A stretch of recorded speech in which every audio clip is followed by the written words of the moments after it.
I usually just level it off like that. That'll provide something to drill into to mount your figure onto at a later stage. I'm going to mount this purely and simply with super glue. That's it.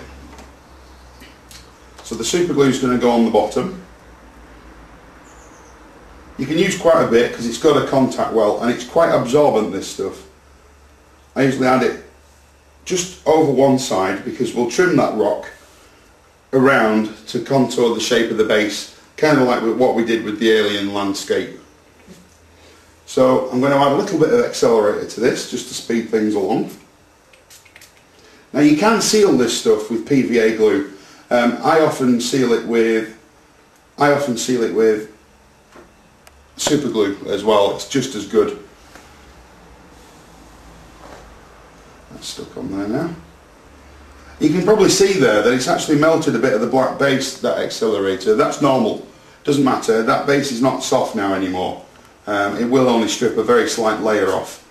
And remember, you can always sand the bases, any fingerprints or anything that are on there. You can always sand your bases, which is what I always do before I paint them anyway. So I'm going to trim this to roughly the round shape.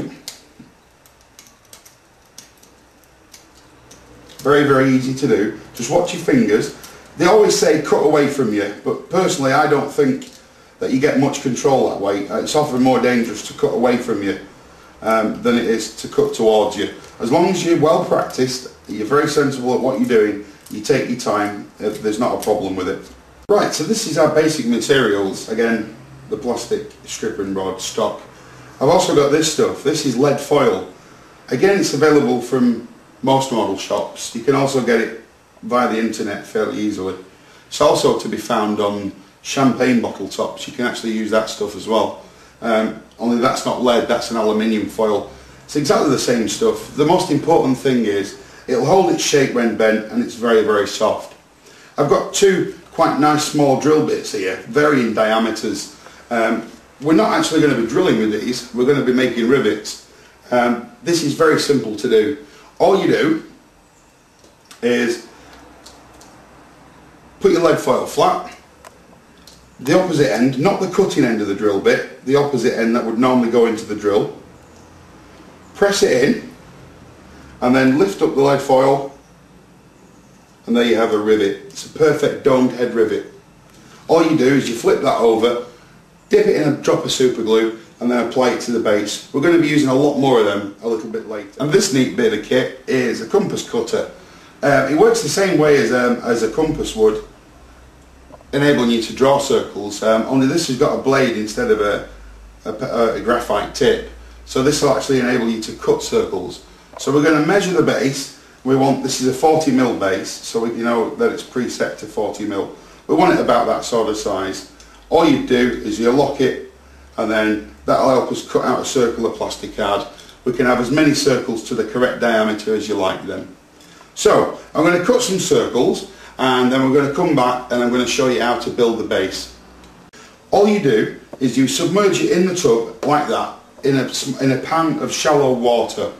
Now boiled water from the kettle's fine. It says to use it to a certain temperature, but I've always found that you freshly boil water from the kettle, put it in a pan or a dish, let that sit in it, and what actually happens is this stuff inside is a set jelly.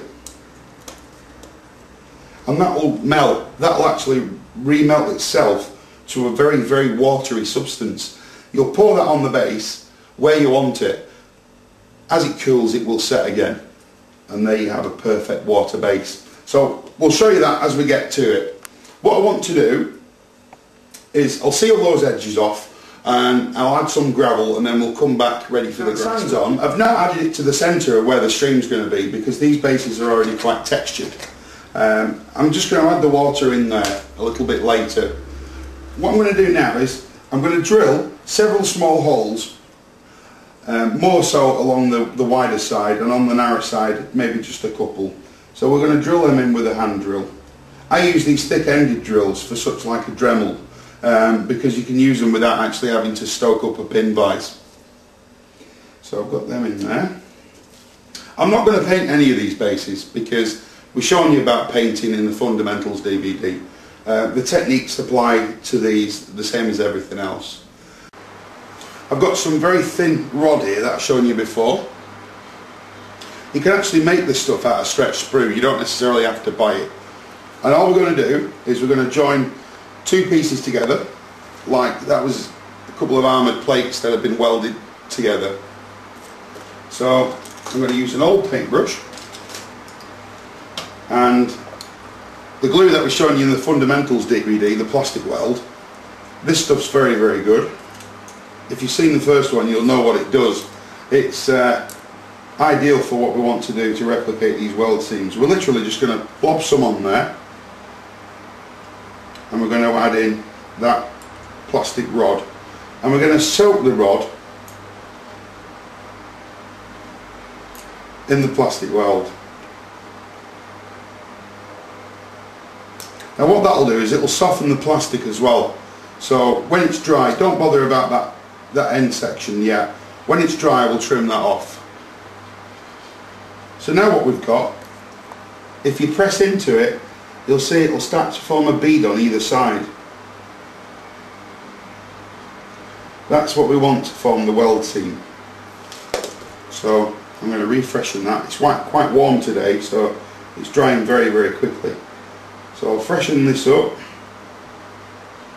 The next what we want to do is we want to use the knife. You see the blade tip's actually gone there.